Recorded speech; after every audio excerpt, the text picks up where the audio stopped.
जय Hind defence lovers. आज की टॉप हेडलाइंस कुछ इस प्रकार है। नासिक फैसिलिटी का पहला तेजस मार्क 1 उड़ान भरेगा अगले महीने के मध्य तक। इसराइल ने ईरान के एक और टॉप मिलिट्री कमांडर को किया एलिमिनेट। इसराइल और ईरान के कॉन्फ्लिक्ट के लिए अगले 72 घंटे सबसे क्रूशियल। पाकिस्तान ने ईरान को दिया धोखा और पाकिस्तान के अंदर भारत और इसराइल की संयुक्त स्ट्राइक का डर।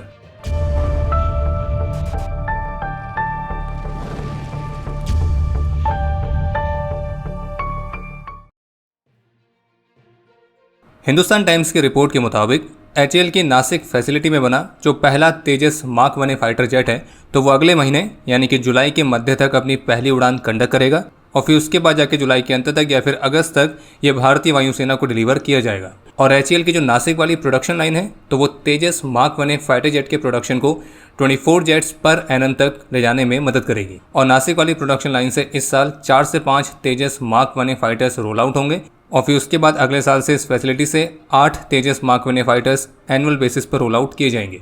और जबकि बेंगलुरु वाली फैसिलिटी से एचएएल अभी तक 6 तेजस मार्क 1 फाइटर्स को मैन्युफैक्चर कर चुकी है। बाकी यूएस फर्म जनरल इलेक्ट्रिक की तरफ से जो पहला F404IN20 इंजन था तो वो मार्च के महीने में एचएएल को दिया गया था। अब दूसरा इंजन जुलाई तक डिलीवर किए जाने की उम्मीद है और फिर दिसंबर तक हर महीने 2 इंजन डिलीवर किए जाएंगे। बाकी एचएएल ने पेरिस एयर शो में भी पार्टिसिपेट किया है और इस दौरान ग्लोबल OEMs के साथ जो एचएएल है वो सक्रिय रूप से नई पार्टनरशिप्स को एक्सप्लोर करेगी। इसराइल और ईरान का कॉन्फ्लिक्ट 5वें दिन में प्रवेश कर चुका है और इसी बीच इसराइल के डिफेंस फोर्सेस ने ईरान के एक और टॉप मिलिट्री कमांडर को एलिमिनेट किया है जिनका नाम है अली शादमानी, जो कि ईरान के सुप्रीम लीडर अली खामेनेई के सबसे करीबी मिलिट्री एडवाइजर भी थे, जिन्हें सेंट्रल तेहरान में इसराइल एयरफोर्स ने अपनी स्ट्राइक में एलिमिनेट किया है। और जबकि कल रात भी इजरायली एयरफोर्स ने ईरान में मल्टीपल स्ट्राइक्स कंडक्ट करी थी जिनमें ईरान के air defence systems, ballistic missile platforms, drone facilities तो इन सभी को टारगेट करके डिस्ट्रॉय किया गया है। और इसराइल ने इस ऑपरेशन से संबंधित वीडियो फुटेज भी जारी करी है। और वहीं दूसरी तरफ ईरान के रेवोल्यूशनरी गार्ड कोर ने क्लेम किया है कि उनकी लेटेस्ट स्ट्राइक में उन्होंने इसराइल के तेल अवीव में मोसाद के सेंटर्स पर स्ट्राइक करी है। और ध्यान देने वाली बात यह है कि इसराइल की वो जगहें हैं जिन्हें एडवांस एयर डिफेंस सिस्टम के साथ मजबूत सुरक्षा दी गई थी। बावजूद इसके ईरान की जो मिसाइल्स हैं वो इन सेंटर्स में अटैक करने में कामयाब रही हैं। हालांकि इसराइल की तरफ से मोसाद के सेंटर्स में ईरान के इस हमले को लेकर फिलहाल अभी तक कोई ऑफिशियल कंफर्मेशन देखने को नहीं मिला है। जबकि इसराइल के डिफेंस मिनिस्टर की तरफ से कहा गया है कि आज वे तेहरान में बहुत ही सिग्निफिकेंट टारगेट्स को टारगेट करने वाले हैं और इसराइल डिफेंस फोर्सेस वहां पर रहने वाले निवासियों को जगह खाली करने के लिए नोटिफिकेशन जारी करेगी।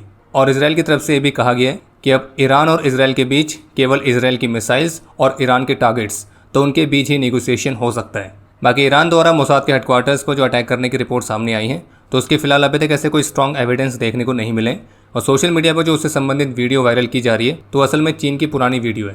बाकी जो अगले 72 घंटे हैं वो इसराइल और ईरान के इस कॉन्फ्लिक्ट के लिए बहुत ही क्रूशियल होने वाले हैं। अगले अपडेट पर आगे बढ़ने से पहले आप सभी के लिए एक छोटी सी महत्वपूर्ण सूचना। जो लोग हमारे नए ग्लोबल इनिशिएटिव से जुड़कर उसका हिस्सा बनना चाहते हैं तो उनके लिए कुछ दिन पहले हमने एक फॉर्म जारी किया था। तो अगर आप किसी भी क्रिएटिव फील्ड में स्किल्ड हैं जैसे कि logo design, intro animation, graphic designing या फिर वीडियो एडिटिंग और इन स्किल्स के साथ आप हमारे नए ग्लोबल डिफेंस नेटवर्क में काम करना चाहते हैं या अपना योगदान देना चाहते हैं तो आप अपना सबसे बेस्ट सैंपल हमें हमारी ऑफिशियल ईमेल आईडी defensexpnetwork@gmail.com पर भेजें और इस तरह से आप भी इस नए इनिशिएटिव का हिस्सा बन सकते हैं।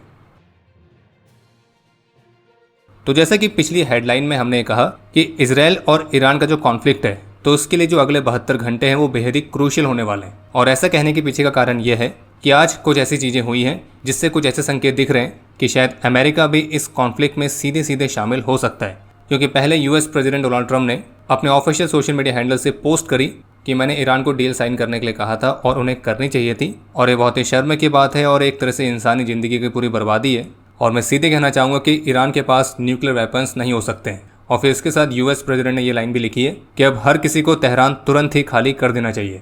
इसके अलावा जो यूएस प्रेसिडेंट हैं वो G7 समिट की ट्रिप को जल्द खत्म करके वापस आ गए थे और इससे पहले उन्होंने अपनी नेशनल सिक्योरिटी टीम को सिचुएशन रूम में तैयार रहने के लिए भी कहा था। हालांकि यूएस प्रेसिडेंट द्वारा G7 समिट को बीच में ही छोड़ने के पीछे का जो कारण फ्रेंच प्रेसिडेंट की तरफ से बताया गया था तो उसमें उनका ये कहना था कि यूएस प्रेसिडेंट ईरान और इसराइल के बीच सीज फायर पर काम करने के लिए वॉशिंगटन के लिए निकल चुके हैं। और फिर यूएस प्रेसिडेंट ने अपने ऑफिशियल सोशल मीडिया पर एक फिर से पोस्ट करी और ये कहा कि फ्रेंच प्रेसिडेंट ने गलती से कह दिया है कि मैंने G7 समिट को छोड़ा है और इसराइल और ईरान के बीच सीज फायर पर काम करने के लिए वापस आया हूँ। लेकिन यूएस प्रेसिडेंट के मुताबिक फ्रेंच प्रेसिडेंट को इस बात का बिल्कुल भी आइडिया नहीं है कि मैं वॉशिंगटन वापस क्यों आया हूँ। लेकिन हाँ, इसका सीज फायर से कुछ भी लेना देना नहीं है।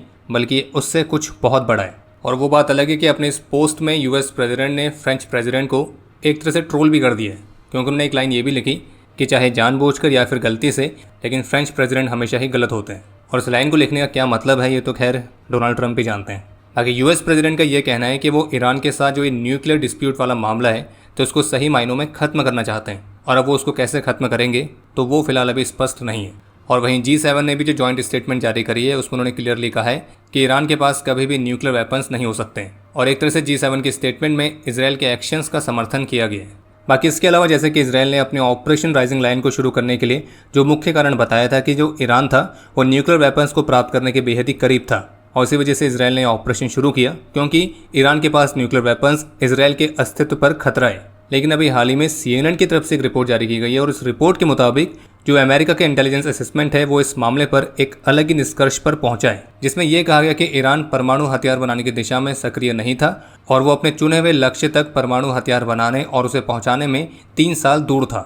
और यूएस इंटेलिजेंस ऑफिसर्स ये भी मानते हैं कि इसराइल की जो स्ट्राइक है तो उसने ईरान के न्यूक्लियर प्रोग्राम को केवल कुछ ही महीना पीछे धकेला है। ईरानियन प्रेसिडेंट की तरफ से एक बार फिर से कंफर्म किया गया है कि पाकिस्तानी सीनेट ने इजरायली पॉलिसीज़ के खिलाफ ईरान के लिए अपने सपोर्ट को अप्रूव किया है। वो बात अलग है कि ईरान के लिए पाकिस्तान का सपोर्ट हर किसी को दिख ही रहा है। बॉर्डर क्रॉसिंग्स क्लोज कर दी गई हैं। पाकिस्तान के सपोर्ट वाले ईरान के क्लेम को पाकिस्तानी रिजेक्ट कर रहा है। पाकिस्तान का field marshal Asim Munir America में घूम रहा है, और इस तरह से पाकिस्तान ने ईरान के लिए अपना फुल सपोर्ट बना के रखा हुआ है। और बाकी पाकिस्तान के इस फुल सपोर्ट के पीछे का मुख्य कारण है पाकिस्तान के अंदर इसराइल को लेकर बैठा हुआ एक अलग ही तरह का डर। जैसे कि आप सभी जानते हैं कि इसराइल ने अभी तक पाकिस्तान के बारे में कुछ भी नहीं कहा है, लेकिन फिर भी पार्लियामेंट में पाकिस्तान के जो विदेश मंत्री है वो कहते हुए दिखाई दिए कि इसराइल की हिम्मत नहीं है कि वो पाकिस्तान को आंख उठाकर देख ले। पाकिस्तान को जो भी मैली आंखों से देखेगा उसकी आंखें निकाल देंगे, ईंट का जवाब पत्थर से देंगे, वगैरह वगैरह वगैरह। और पाकिस्तान को एक डर ये भी सता रहा है कि अगर इसराइल और भारत मिलकर पाकिस्तान के खिलाफ कोई एक्शन लेते हैं तो फिर पाकिस्तान को शायद ही कोई बचा पाए। और अभी हाल ही में एक टीवी इंटरव्यू में जब पाकिस्तानी फॉरेन मिनिस्टर से यही प्रश्न पूछा गया कि जिस तरह से 6 मई से लेकर 10 मई के बीच में भारत और पाकिस्तान के बीच जो कॉन्फ्लिक्ट हुआ था तो उसमें इसराइल खुलकर भारत के सपोर्ट में खड़ा था, तो आपको क्या लगता है कि ईरान पर अपने सफल ऑपरेशन के बाद क्या भारत और इसराइल के अगले टारगेट्स में पाकिस्तान होगा? तो इसके उत्तर में पाकिस्तानी विदेश मंत्री का कहना था कि अल्लाह ना करे ऐसा कभी नहीं होगा, हमें अपने ईमान को ताज़ा रखना चाहिए। बाकी भारत को 6 मई से 10 मई के बीच में सबक मिल चुका है, और हम नहीं गए थे कि किसी के पास जंग रुकवाने के लिए, और ना ही हमने कोई एस्केलेटरी मूव करी थी। ये बात तो माननी पड़ेगी कि पाकिस्तान में ऊपर से लेकर नीचे तक सब एक से बढ़कर एक है। और पाकिस्तान के विदेश मंत्री से एक ही प्रश्न है कि अगर पाकिस्तान भारत के साथ जंग रुकवाने के लिए नहीं गया था तो पाकिस्तान के प्रधानमंत्री बार बार अमेरिका के प्रेसिडेंट को धन्यवाद क्यों कह रहे थे सीज फायर के लिए, जबकि भारत ने तो एक बार भी अमेरिका का नाम लिया ही नहीं कि वो इसमें शामिल है। और बाकी 6 मई से 10 मई के बीच में किसने क्या देखा है वो तो हर किसी को पता ही है। और हाँ, बाकी पाकिस्तान के अंदर जो डर है ये होना भी चाहिए। और जबकि पाकिस्तान के अलग अलग वेटरन्स, पाकिस्तान के एक्सपर्ट्स, पाकिस्तान के पत्रकार ये मान चुके हैं कि पाकिस्तान के एयर डिफेंस को भारत ने पूरी तरह से तबाह कर दिया था, और इंडियन जेट्स को अपनी ओर आता देख पाकिस्तान रोक नहीं पाया था। और भारत के ऑपरेशन सिंदूर वाली टैक्टिक को ही जो इसराइल है वो ईरान के साथ कॉन्फ्लिक्ट में इस्तेमाल कर रहा है। बाकी जैसे कि पाकिस्तानी विदेश मंत्री बार बार एक ही स्टेटमेंट कह रहे हैं कि अगर पाकिस्तान की तरफ कोई मैली आंखों से देखेगा तो उसकी आंखें निकाल देंगे, लेकिन उनको भी अच्छी तरह से पता है कि अगर भारत हो या फिर इसराइल हो, इनमें से किसी को भी अगर पाकिस्तान के खिलाफ कोई एक्शन लेना होगा तो जब तक पाकिस्तान अपनी आंखों के मैल को साफ करेगा तब तक वहाँ एक्शन हो चुका होगा, और फिर पाकिस्तान जो है वो तिरपाल लेके गड्ढे छुपाने में लगे रहेगा। भारत और फ्रांस की जॉइंट मिलिट्री एक्सरसाइज शक्ति 2025 के 8वें एडिशन में पार्टिसिपेट करने के लिए भारतीय सेना का जो कंटिजेंट है वो फ्रांस के लिए रवाना हो चुका है, और ये जो एक्सरसाइज है 18 जून से 1 जुलाई तक जारी रहेगी। और भारतीय सेना के कंटिजेंट में टोटल 90 पर्सनल शामिल हैं, और जिनमें से अधिकतर मुख्य रूप से जम्मू कश्मीर राइफल्स की बटालियंस हैं। और अब समय है आज के इतिहास का। आज के दिन 1998 में जम्मू कश्मीर के पुंछ में अपने अदम्य साहस और वीरता का परिचय देते हुए मेजर रोहित शर्मा वीर गति को प्राप्त हुए थे, और इन्हें मरणोपरांत शौर्य चक्र से सम्मानित किया गया। आज के दिन 2003 में असम में मिलिटेंट्स का मुकाबला करते हुए मेजर इंद्रजीत सिंह बाबर वीर गति को प्राप्त हुए थे, और इन्हें मरणोपरांत कीर्ति चक्र से सम्मानित किया गया। आज के दिन सन 2000 में जम्मू कश्मीर में ही अपने अदम्य साहस और वीरता का परिचय देते हुए मेजर प्रदीप आर तत्वड़े वीर गति को प्राप्त हुए थे, और इन्हें मरणोपरांत कीर्ति चक्र से सम्मानित किया गया। आज के दिन 1997 में जम्मू कश्मीर में ही ऑपरेशन के दौरान मेजर सुखविंदरजीत सिंह रंधावा वीर गति को प्राप्त हुए थे, और इन्हें भी मरणोपरांत कीर्ति चक्र से सम्मानित किया गया। और आपके लिए आज का प्रश्न है कि भारत और फ्रांस की जो ये जॉइंट मिलिट्री एक्सरसाइज शक्ति है तो इसका सबसे पहला एडिशन कौन से वर्ष में आयोजित किया गया था? और अब समय है आज के टॉप 3 कमेंट्स का, जो ये रहे आपकी स्क्रीन पर।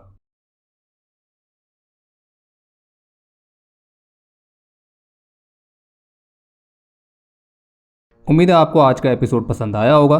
पसंद आया तो वीडियो को लाइक करना ना भूलें। आपके कोई भी सुझाव या सवाल हो तो उसके लिए कमेंट सेक्शन ओपन है। और अगर आप डिफेंस रिलेटेड और भी एक्सक्लूसिव कंटेंट में दिलचस्पी रखते हैं तो आज ही प्ले स्टोर से डिफेंस स्क्वाड की सुपर ऐप को डाउनलोड करना ना भूलें। और अगर आप चैनल पर पहली बार आए हैं तो squadron.in पे जाके हमारे नए डिज़ाइंस को भी चेकआउट जरूर करें। बाकी जल्द मिलेंगे नए एपिसोड के साथ। तब तक के लिए जय हिंद, जय भारत।